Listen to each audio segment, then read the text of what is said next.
Bonsoir à tous, soyez les bienvenus dans Hauts-de-France Business, notre rendez-vous du mardi consacré à l'économie.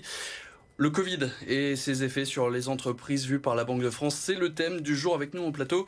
Elodie Souris-Lavergne, responsable d'édition du mensuel Journal des entreprises. Bonjour Elodie. Bonjour. Et notre première invitée, Cathy Verquin, vous êtes la directrice régionale de la Banque de France. Bonsoir. Bonsoir. On démarre donc avec les chiffres du Covid selon le journal Le Monde. En France, au premier semestre 2020, 715 000 emplois ont été détruits. Depuis le mois de mars et le confinement, ce sont 345 plans de sauvegarde qui ont été réalisés. Et puis on note aussi 5,8% des salariés français qui ont été recrutés par des entreprises via des offres d'emploi. Depuis juillet, donc, il est possible de visualiser les premiers effets du Covid sur le monde des entreprises. Chômage partiel, télétravail. Cathy Verquin, donc vous êtes la directrice régionale de la Banque de France. Quel a été l'impact du coronavirus sur votre activité? On reviendra aussi donc sur l'organisation liée du travail et puis comment la Banque de France est intervenue. Ce sera l'objet du débat. Le premier thème donc est la conséquence de la crise du coronavirus. On reviendra juste après ce petit jingle.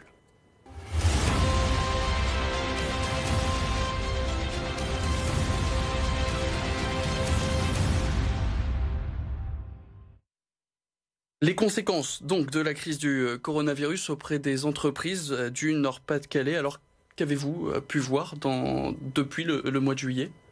Alors, depuis le mois de juillet, donc, on voit une reprise qui a été relativement forte après la période de confinement. Une reprise qu'on a appelée, nous, un peu en aile d'oiseau, puisqu'on a vraiment atteint les abysses au mois de mars avec un plongeon d'activité à moins 32%, qui est remonté progressivement. Donc, sur juin, on était à peu près à moins 9%. Sur juillet, on était à moins 7%. Sur le mois d'août, on était à moins 5%. Et on sait aujourd'hui que c'est peut-être ces 5 derniers pourcents qui vont être les plus compliqués à récupérer dans le temps. Ça va prendre un certain temps et on pense d'ailleurs que le retour à la normale sera plutôt au début 2022. Donc c'est mieux que ce qu'on a annoncé en juin, puisqu'on annonçait plutôt mi-2022, oui. Mais début 2022 c'est encore très long. Alors, on est dans une région qui est historiquement industrielle. Est-ce que c'est un secteur d'activité qui figure aujourd'hui parmi les plus touchés ou qui s'en sort bien? On entend aussi beaucoup parler de l'hôtellerie-restauration. Qu'est-ce que vous pouvez nous dire aujourd'hui sur les secteurs? Oui, alors c'est une crise qui est un peu particulière, même si on la compare avec la crise de 2008-2009. Ce qui est vraiment frappant, c'est qu'elle est très hétérogène. On a des secteurs qui s'en sortent bien. On va peut-être commencer d'ailleurs par ceux qui s'en sortent bien. On a des secteurs qui ont retrouvé quasiment une activité normale. Dans l'industrie, c'est l'industrie agroalimentaire, l'industrie de la santé, l'industrie de la chimie.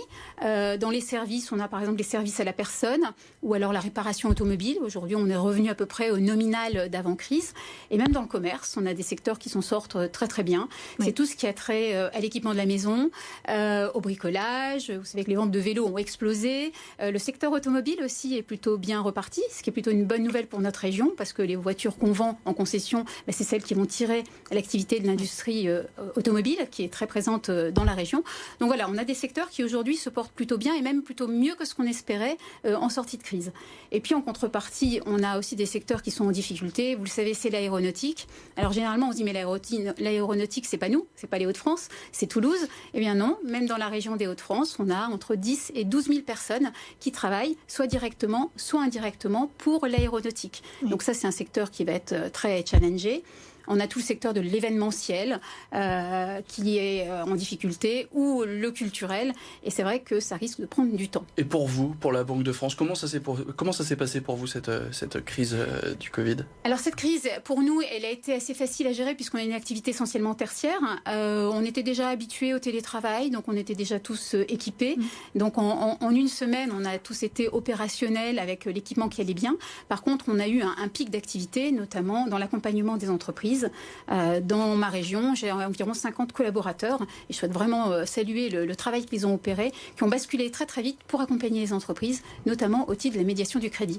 Si on revient aux bonnes nouvelles que vous aviez annoncées, vous avez parlé du secteur de la restauration hôtellerie qui était plutôt dans ceux qui tiraient un peu leur épingle du jeu. C'est un peu une surprise, on ne s'attendait pas vraiment à les voir dans cette catégorie du classement que vous avez cité. Alors dans cette catégorie du classement, en sachant que là aussi en termes de secteur, on a des intervenants qui sont différemment touchés. Dans l'hôtellerie-restauration, ceux qui ont été directement concernés par le tourisme ont plutôt bien tiré leur épingle du jeu. L'été a plutôt été satisfaisant. On a eu les Français qui sont restés en France, qui ont un peu compensé le fait qu'il y a eu moins de clientèle étrangère. Par contre, tout le segment plutôt dans les grandes métropoles, et pas seulement qu'à Paris, on sait bien que l'hôtellerie-restauration, c'est plus compliqué.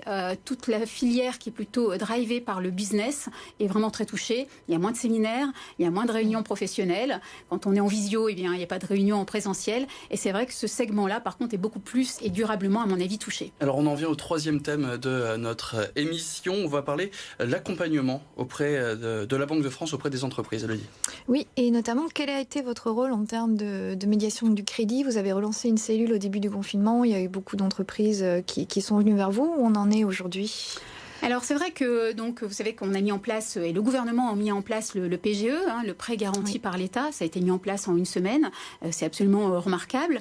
Donc on a diffusé, aujourd'hui on a 120 milliards de PGE distribués. Ça fait à peu près 7 milliards dans notre région. Mais on a entre 2 et 3% des entreprises qui n'obtiennent pas, je dirais, au premier appel, le PGE. Dans ce cas-là, ils viennent à la médiation du crédit, à la Banque de France.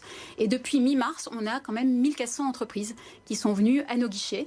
Parce qu'ils avaient eu un refus de PGE.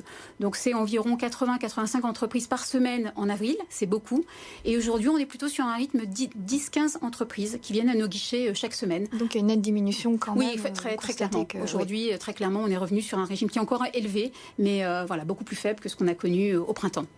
D'accord. Et puis on va en profiter, on va se projeter dans les prochains mois, les perspectives pour le Nord-Pas-de-Calais dans les prochains mois. On parle par exemple de la fin du chômage partiel, de certaines aides, Elodie. Oui, c'est ça.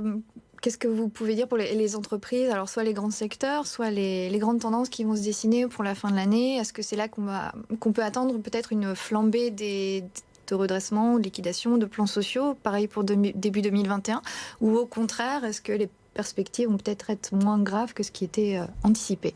Alors, vous savez qu'il y a un indicateur qui est l'indicateur sanitaire. Donc, je ne suis certainement pas la mieux placée pour vous parler de cet indicateur, même si finalement c'est un indicateur important. Aujourd'hui, c'est presque devenu un indicateur économique comme un autre, parce qu'on voit bien que cet indicateur sanitaire conditionne beaucoup de choses sur le plan économique. En tout cas, nos prévisions, nous, elles ont été faites sur le fait qu'il n'y aurait pas de deuxième vague. Alors, en tout cas, pas de deuxième vague à la hauteur de ce qu'on a connu au printemps, plutôt ce que l'on connaît aujourd'hui, c'est-à-dire, on vit avec, et les entreprises ont appris à vivre avec. Alors, voilà, toute chose égale par ailleurs, partant de cet indicateur que je ne maîtrise pas trop. On a des prévisions aujourd'hui sur une baisse de PIB et la région sera dans la moyenne nationale de 8,7%. C'est mieux que ce qu'on craignait en juin. C'est quand même une baisse de PIB qu'on n'a jamais vue en temps de paix. Donc évidemment, ce ne sera pas indolore pour les entreprises. En tout cas, ce que je peux dire aujourd'hui, c'est qu'on voit quand même une énergie incroyable chez les chefs d'entreprise et on en rencontre beaucoup à la Banque de France. Ils se battent vraiment pour récupérer le chiffre d'affaires qu'ils n'ont pas fait pendant la période de confinement, pour récupérer du chiffre d'affaires avec de la marge, puisque c'est vital pour leur rentabilité et leur viabilité. Et ce qui est important aussi, c'est que beaucoup essaient de vraiment tirer les enseignements de cette crise. Quid de la digitalisation, quid des ventes par Internet, quid de ma réorganisation du travail. Donc voilà, donc je pense qu'il ne faut pas faire d'angélisme, ce sera certainement compliqué, mais je trouve qu'on a vraiment des chefs d'entreprise qui se battent, qui ne sont pas du tout tétanisés par ce qui vie passée. Et pas encore de date en tête pour un retour à la normale éventuel? Alors le retour à la normale, il est plutôt début 2022. Oui. Donc il faudra tenir jusqu'à là, avec probablement un plongeon de l'emploi jusqu'à mi-2021, avant un rebond derrière. Merci beaucoup Cathy Vertin. On passe à l'actualité des entreprises.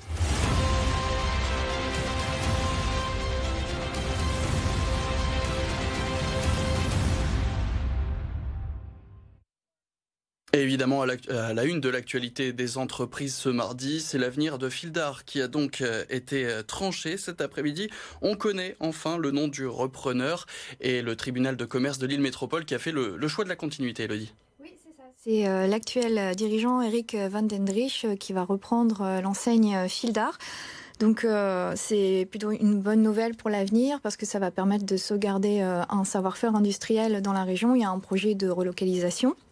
Et c'est une très bonne nouvelle aussi sur le plan social, même si seuls 86 emplois sur les 209 vont être maintenus. Il y a un projet de reclassement de 163 CDI dans les enseignes du groupe Mullier, donc Pimki, Grain de Malice, Rouge-Gorge.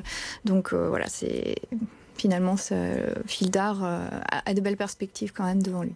Eh bien, on va revenir aussi sur la création de l'emploi à Vingles avec une nouvelle unité de recyclage de polystyrène par l'entreprise Ineos, alors Styrolution. On reviendra pour l'anglicisme. Combien d'emplois vont être créés là-bas à Vingles, Élodie ? Alors c'est 20 à 30 emplois qui vont être créés. L'usine devrait démarrer mi-2023 et elle va utiliser un procédé de recyclage qui n'est pas encore utilisé jusque-là en Europe, basé sur un recyclage chimique du polystyrène plutôt que mécanique. Donc là aussi, c'est plutôt une bonne nouvelle pour la région Hauts-de-France. Merci beaucoup. Merci pour ces précisions, Élodie Souris-Laveille. Je rappelle que vous êtes la chef d'édition du mensuel Le Journal des entreprises, dont on découvre la une qui s'affiche sur vos écrans, avec une enquête importante ce mois-ci. Vous pouvez nous la présenter en quelques mots, Élodie ? Oui, alors à la une du Journal des entreprises de septembre, il y a une enquête autour de la crise du coronavirus. Donc c'est l'une des rares crises à avoir touché l'économie avec une telle ampleur un peu partout dans le monde, le tout avec un démarrage particulièrement brutal. Pour autant, est-ce qu'il faut la considérer aujourd'hui comme une crise à part ou comme une crise de plus ? Donc c'est l'éclairage que le Journal des entreprises tente d'apporter ce mois-ci en s'appuyant sur les témoignages d'entreprises familiales et centenaires. Merci beaucoup Élodie et merci à vous Cathy Verquin, directrice régionale de la Banque de France. Quant à nous, on se retrouve demain pour votre magazine consacré à l'emploi. Ce sera Nadine Crinier qui sera notre invitée, la directrice régionale Pôle emploi Hauts-de-France. Et puis on reviendra donc sur ce sera notre invité pour évoquer la situation de l'apprentissage en France. Rendez-vous donc demain.